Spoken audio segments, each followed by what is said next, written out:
Edwin Edwards.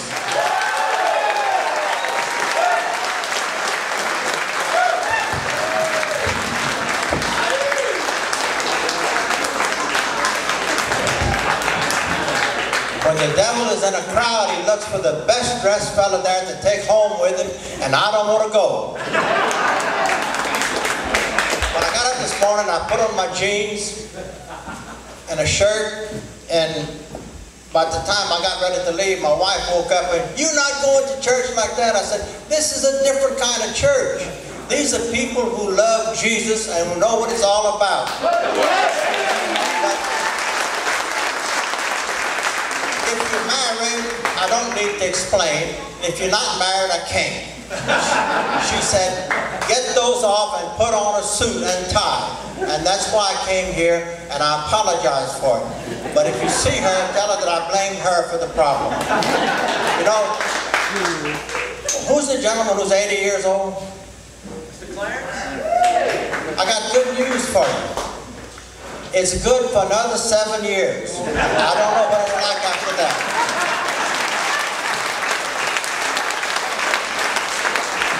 I've been in the great cathedral in Paris, Notre Dame. I've been to the great cathedral in Salt Lake City, the Mormon Temple. I've been to the Vatican. I've been in great churches around the world. You listen to me.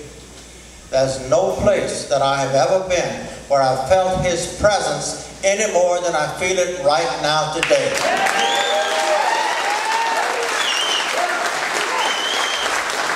He was born in a stable, but I'm telling you now, He's in this barn. You know, He's a wonderful Savior, and He does take care of our needs.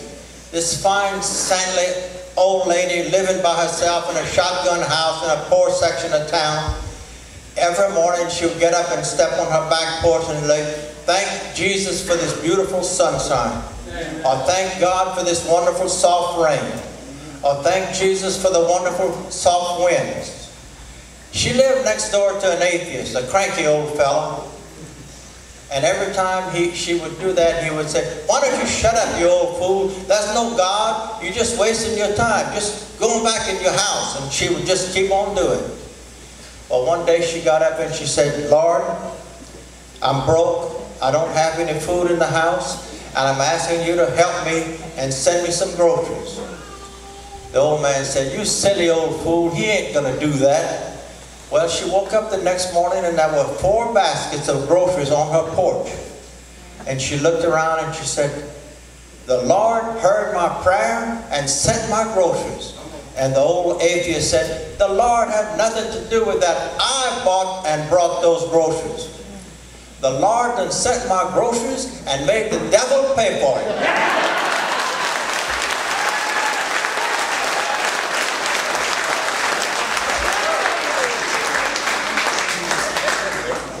I came because I respect you, and I've heard about you. And I knew here I would enjoy being with you. This is not about politics. This is about something far more important. I certainly would like for you to vote for me, but more than that, I'd like for you to respect me. Now, many of you have been through some trials and tribulations and troubles in your life, as I have. I've had more than my share of bad luck and more than my share of good luck. Some I deserved, some I didn't. But that's the way it is in life, and especially if you're in politics. You know, unfortunately, we live in a time in an area when if you're a little different from other people, they want to look down on you and criticize you and say bad things about you. But He knows what's in your heart. And really, it's not in the size of the building or the ornate marble or statues, cold and lifeless. It's what's here. And you know what? Don't let anybody fool you. He knows what's here. You can't put on a show. You can fool me, and you can fool your next door neighbor, and you can fool people if you run for office, but you can't fool Him. So, I'm very, very pleased to know some of the things that you folks are doing to make life better for others. You know, He said in the 25th chapter of Matthew that what you do for the least of these, you do for me. When I was in prison, you visited me. When I was hungry, you fed me. When I was cold, you clothed me. And the disciples said, when did we do that, Lord? And he said, well, when you did it for the least of these, you did it for me. And I'm here today to say, we go back. I knew him when he wasn't quite so nice. They may talk a lot about me, but I know some things about him. However, he made me promise I wouldn't say it, so I'm going to keep my promise and say, I'm just glad to be here and I appreciate your courtesy, and I'm going to make a pledge to you. And I'm one politician who keeps his word. I know you don't believe that. And it's hard to find one, but I'm one politician who keeps his word. Next January, on whatever third Sunday you have, I'll be back here, and this church is going to be visited by a member of the United States Congress. Thank you. Come on.